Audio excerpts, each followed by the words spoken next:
Pemirsa, sebuah pohon dengan diameter kurang lebih 60 cm yang tumbuh di atas bagian utara Jalan Raya Campuan Ubud tumbang Minggu 22 Desember sekitar pukul 11 lebih 15 WITA. Tidak ada korban jiwa dalam musibah ini, juga nihil kerugian material.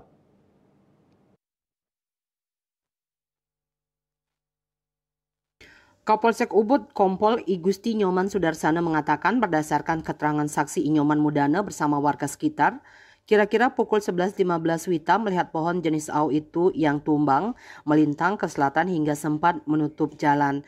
Akibatnya kendaraan tidak bisa lewat. Selanjutnya pukul 11.20, personel Polsek Ubud melakukan penanganan dan pengalihan arus lalin. Sekitar pukul 11.30 WITA, Polsek Ubud bersama petugas BPBD Kabupaten Gianyar melakukan pembersihan dengan memotong batang kayu yang tumbang agar akses jalan dapat dilewati kendaraan.